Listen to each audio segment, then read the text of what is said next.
No one really noticed him not until the gym fell into silence.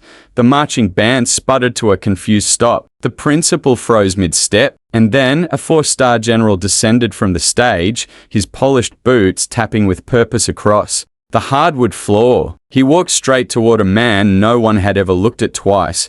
Moments earlier, Caleb Turner had been just the janitor, an invisible figure in a worn grey uniform, pushing a mop along the gym's edge during the all-school assembly. His hands were calloused from decades of cleaning the same scuffed hallways. His back ached. His knees groaned. He moved like a ghost through Roosevelt High, present but unseen. Banners hung from the rafters, and rows of metal folding chairs creaked beneath fidgeting students. The air was charged. A celebrated general was set to speak about patriotism, service, and leadership. Phones were tucked away. Eyes were glued to the stage. No one glanced toward the old man sweeping by the bleachers. They didn't know. They didn't know about the folded medals hidden in a box under Caleb's bed, about the bullet scars that traced his ribs like old lightning, about the nights he woke in a sweat, reliving the deafening silence of the Vietnamese jungle. They didn't know that the janitor cleaning their spilled popcorn had once led men into battle, or that he had survived when so many hadn't. He never told them. He didn't think he had to. Caleb believed that honor wasn't something you spoke, it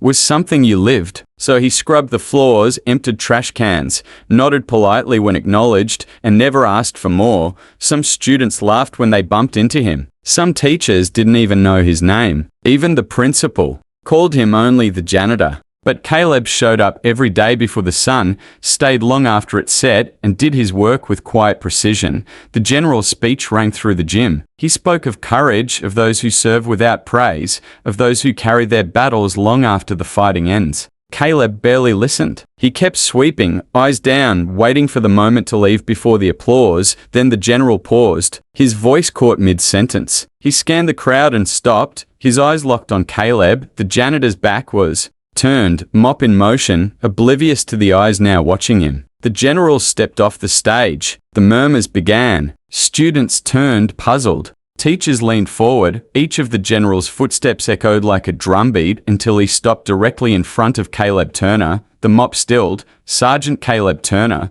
The name fell into the silence like thunder. Caleb turned slowly, confused, disbelieving. His face was lined with time, but his eyes were sharp, suddenly alert. The general stood tall, his hand lifting in a perfect, crisp salute. "Sir, it is an honor," the general said, his voice low but reverent. "We never forgot you." Gasps, stillness, realization. The students who had laughed, the teachers who had passed him without a glance, the principal who'd only ever called him the janitor. They all stood frozen in a moment of collective shame and, or, a teacher whispered, stunned, "But he's just the janitor." The general's eyes narrowed. "He's not just anything. He carried more than you'll ever know." The quote would echo far beyond those walls. "He's not just anything. He carried more than you'll ever know." Caleb said nothing. He simply looked the general in the eye and gave a small nod, the kind only another soldier would understand. A nod that held decades of pain, duty, and survival. It said, "I remember, too." Without waiting for applause, the general turned and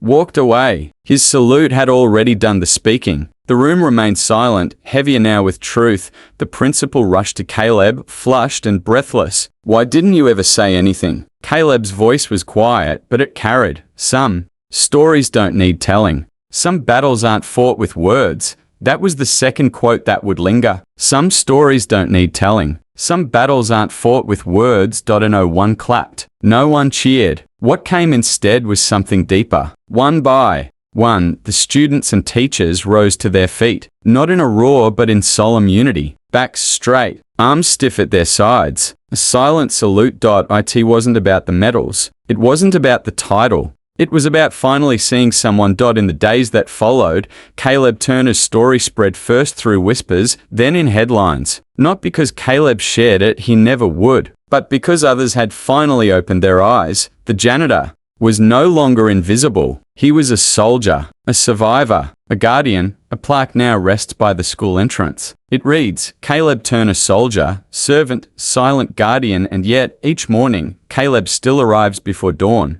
He still mops the hallways. He still says little. But now, the students nod. They hold the doors open. Some even stop to say thank you, because he was invisible until respect made him impossible to ignore. The third and final quote: some heroes don't seek attention. They just deserve to be seen.